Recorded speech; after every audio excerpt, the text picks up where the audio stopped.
ওর রিপোর্টে তো কোনো উন্নতি নেই, অপারেশন করিয়ে নিন, অন্তত 5 লাখ টাকা খরচ হবে। 5 লাখ টাকা আমরা কোত্থেকে আনবো ডাক্তার সাহেব? 5 লাখ টাকা বোন, বাচ্চার জীবনের চেয়ে বড় কিছু হয় না। দেখে নিন, যখন ব্যবস্থা হবে তখন আমাকে জানাবেন।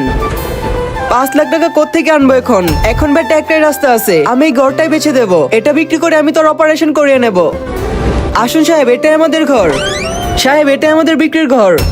আরে এই ঘরে আছেটা কি? এর খুব বেশি টাকা পাওয়া যাবে না। সাহেব, এই ঘরের জন্য 10 লাখ টাকা পাইয়ে দিন। 10 লাখ টাকা? আরে আপনি এই ঘরের জন্য 3-4 লাখের বেশি পাবেন না। 3-4 লাখ এই টাকায় তো আমার কাজ হবে না। 5 লাখ টাকা তো আমার ছেলের অপারেশনের জন্যই লাগবে। ঠিক আছে, আমার কাছে এক পার্টি আছে, আমি তাকে নিয়ে আসবো। বেটা তুই চিন্তা করিস না, তোর অপারেশন হয়ে যাবে। আমি ঘর বেঁচে দিয়েছি। কিন্তু আম্মু, পরে আমরা কোথায় থাকবো? বেটা আল্লাহ ভরসা, আমার ছেলের চেয়ে বড় কিছুই নেই। হ্যাঁ আম্মু, ভাই যেন তাড়াতাড়ি সুস্থ হয়ে যায়। ইনশাল্লাহ বেটা সুস্থ হয়ে যাবে। সাহেব, এই ঘরটাই বিক্রি হচ্ছে।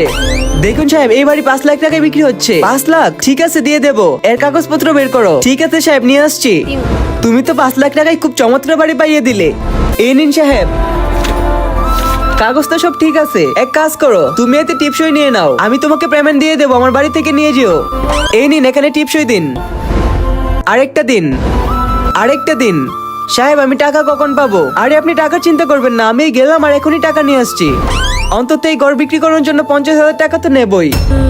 আম্মু, আমি ঠিক হয়ে যাব তো? হ্যাঁ বেটা, তুই একেবারেই ঠিক হয়ে যাবি।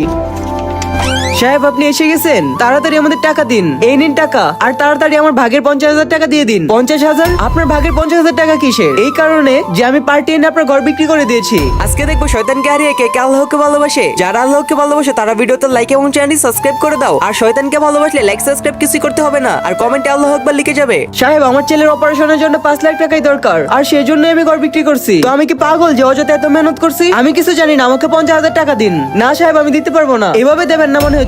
ঘরটাই পার্টির নামে হয়ে গেছে, এটা আপনিও জানেন। আপনি আপনার ঘরের কাগজে নিজেই টিপস হয়ে দিচ্ছেন। এখন তো এই সব টাকা আমি নিয়ে যাব। আরে সাহেব দাঁড়ান, আরে সাহেব, আরে সাহেব দাঁড়ান, আরে সাহেব, আমার ছেলের অপারেশন কিভাবে হবে? সাহেব টাকা তো দিয়ে যান। আরে সাহেব। বন্ধুরা, এই গরিব মহিলাটার সাথে কি লোকটা কাজটা ঠিক করছে? কমেন্টে বলে যাও।